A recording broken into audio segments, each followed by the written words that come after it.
Crasher's back and ready for some racing action with today's game, Pole Position, for your Intellivision. Let's go ahead and take Pole Position. Let's pop it in my Intellivision, see how it holds up today. Let's go to the game.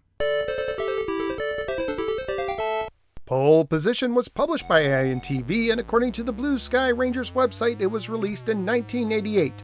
It was programmed by Mark Urbanek, who also programmed the unpopular Vectron for the Intellivision. Sound was done by David Warhol. David has worked on many other games, including doing the sound for Diner and Commando on the Intellivision, and also programming one of my favorite Intellivision games, Thunder Castle.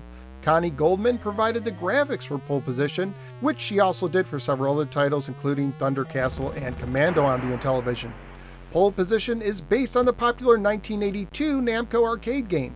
According to the Blue Sky Rangers website, Atari was working on an Intellivision port of the game before the great video game crash, but after the crash, INTV was able to get the license, with Dave Warhol doing some tests to see if doing a port was even possible, which convinced Mark to give it a go starting from scratch. However, later on, everyone agreed that the port probably should have never been attempted on the Intellivision after all. The back of the box says the following. You take controls and wait for the green light. 3, 2, 1, you're off. Your engine roars. You shift into high, weave through a pack of cars, and pull out into the open. Now you're into a tight curve. Tires scream, you start to skid, and suddenly another car is right in front of you. You swerve off the road, onto the grass, race ahead, then turn back onto the track, just before smashing into a road sign. You gun it down the straightaway, seconds count, and you're across the finish line in record time. You breathe a sigh of relief, but that was just the qualifying lap. Now it's time for the real race. Pole Position is a racing game for one player only with one standard mode of difficulty. At the beginning, you pick one of 4 tracks, one based on the original arcade game and 3 additional tracks. This makes the game more like Pole Position 2, although the 3 extra tracks here appear to be unique to the Intellivision version.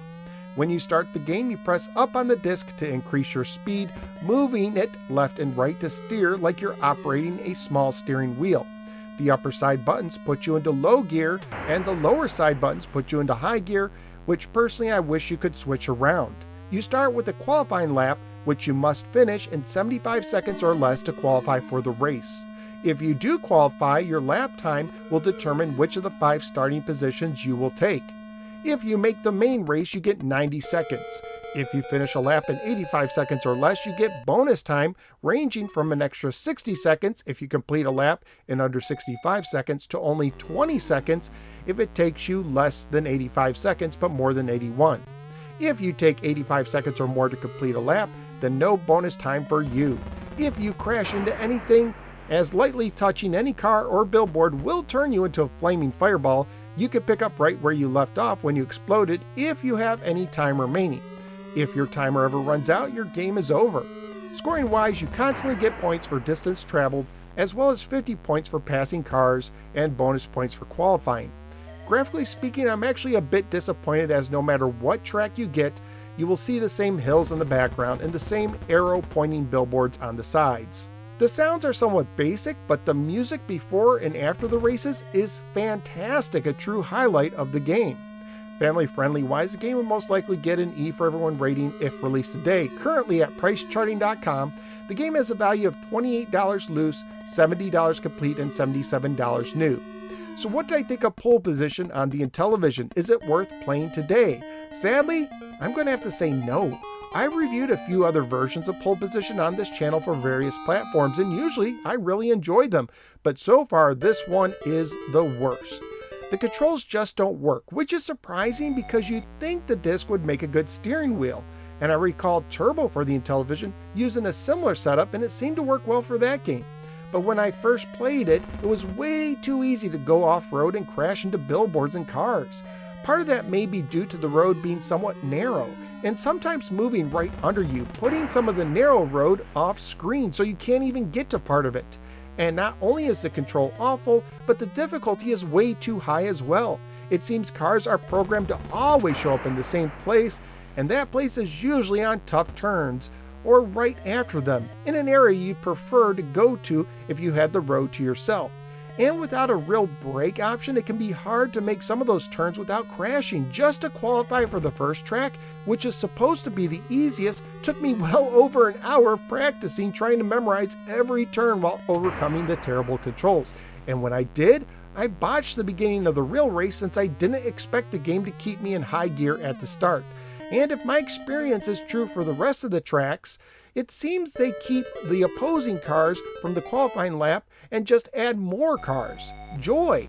And the game is super stingy on extra time, so when I did qualify a second time and I actually earned some extra time at the lap marker, it was nowhere near enough to even come close to completing the second lap.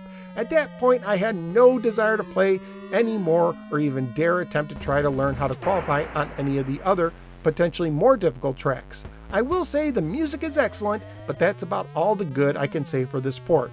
So where am I going to rank pole position on the Intellivision? Well, it's not going to make the poll, that's for sure. It's actually going to the bottom of the pack. I would rather play the terrible port of Donkey Kong more at 65, but I will put this over the incredibly boring Math Fun at 66. So the 67 games are now ranked for the Intellivision. Pole position is crashing into a billboard at the 66th position.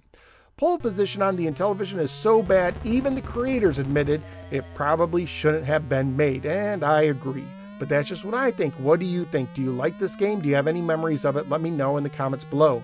If you enjoy videos such as this one and you want to support my work, please click like and subscribe, drop a comment below, and for mega supporters, either become a channel member or sign up at patreon.com/NoSwearGamer. Thank you for giving me a little part of your day, and I look forward to see you next time in the next episode of the No Swear Gamer. Take care, everybody.